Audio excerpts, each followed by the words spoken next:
আসসালামু আলাইকুম। দর্শক, আগেই বলেছি যে উপজেলা নির্বাচন নিয়ে আওয়ামী লীগের রীতিমতো গৃহদাহ চলছে। দলের যেই নির্দেশনা সেটি মানছেন না মন্ত্রী এমপিরা। ফলে এই নিয়ে একটা দ্বন্দ্ব সংঘাত এমনই যে তারা মুখোমুখি তর্ক বিতর্কে লিপ্ত হয়েছে।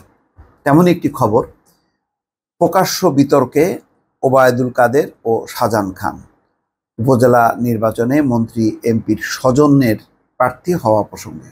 তো এখানে সেই ঘটনাটি ঘটেছে। উপজেলা নির্বাচনে মন্ত্রী এমপির স্বজনের প্রার্থী হওয়া নিয়ে এবার তর্ক বিতর্কে জড়ালেন আওয়ামী লীগের সাধারণ সম্পাদক ও সেতুমন্ত্রী ওবায়দুল কাদের ও সভাপতি মণ্ডলীর সদস্য সাবেক মন্ত্রী শাহজাহান খান এমপি। মঙ্গলবার প্রধানমন্ত্রী শেখ হাসিনার ধানমন্ডির রাজনৈতিক কার্যালয়ে এমন ঘটনা ঘটেছে।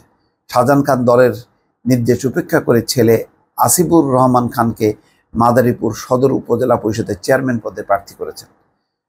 প্রার্থিতা প্রত্যাহারের অনুরোধ জানিয়ে তার সঙ্গে 18 এপ্রিল টেলিফোনে কথা বলেন দলের ঢাকা বিভাগের দায়িত্বপ্রাপ্ত কেন্দ্রীয় সাংগঠনিক সম্পাদক মির্জা আজম এমপি। কিন্তু শাহজাহান খান তার সিদ্ধান্তে অনড় থাকেন। ফলে শেষ দিনে গত সোমবার তার ছেলে মনোনয়নপত্র প্রত্যাহার করেননি। এই অবস্থায় শাহজাহান খান গতকাল সন্ধ্যার পর প্রধানমন্ত্রীর ধানমন্ডির রাজনৈতিক কার্যালয়ে এসে দলের সাধারণ সম্পাদকের সঙ্গে দেখা করতে তার কক্ষে যান। এই সময় তার উদ্দেশ্যে ওবায়দুল কাদের বলেন, আপনি তো কথা শুনলেন না, মাননীয় প্রধানমন্ত্রী শেখ হাসিনার সিদ্ধান্ত মানলেন না। এ সময় সেতু মন্ত্রী ক্ষোভের পাশাপাশি অসন্তোষ প্রকাশ করেন। সেখানে উপস্থিত কেন্দ্রীয় নেতারা তিরস্কার করেন শাহজাহান খানকে। আওয়ামী লীগের কয়েকজন নীতি নির্ধারক নেতা সমকালকে বলেছেন, শাহজাহান খান এক পর্যায়ে দলের সাধারণ সম্পাদকের উদ্দেশ্য করে বলেন, রাজনীতির ধারাবাহিকতায় ছেলে আসিফুর রাজনীতিতে এসেছে, এজন্যই সে প্রার্থী হয়েছে। জবাবে ওবায়দুল কাদের বলেন, উপজেলা নির্বাচনে মন্ত্রী ও এমপির স্বজনের নির্বাচন না করার নির্দেশ প্রধানমন্ত্রী শেখ হাসিনার। প্রতি উত্তরে শাহজাহান খান বলেন, অনেকের নিকটাত্মীয় রাজনীতিতে আছেন। ওবায়দুল কাদের এই সময় শাহজাহান খানকে বলেন, আপনি কখনোই কোনো কথা শোনেন না, এটা ঠিক না। এর জবাবে শাহজাহান খান বলেন, আপনার সিদ্ধান্ত দেরিতে জানিয়েছেন, আগে জানালে ভালো হতো। তখন ওবায়দুল কাদের বলেন, সিদ্ধান্তটি আমার নয়, আওয়ামী লীগ সভাপতি ও প্রধানমন্ত্রী শেখ হাসিনা এই সিদ্ধান্ত দিয়েছেন।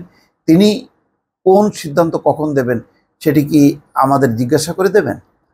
দুজনের এমন তর্ক বিতর্কের সময় উপস্থিত কয়েকজন নেতা সমকালকে বলেন, শাহজাহান খান কিছুটা উচ্চস্বরে কথা বলছিলেন। ফলে সেখানে উপস্থিত নেতাকর্মীরা বিস্ময় প্রকাশ করেন। এ নিয়ে বিরক্ত হন ওবায়দুল কাদেরও।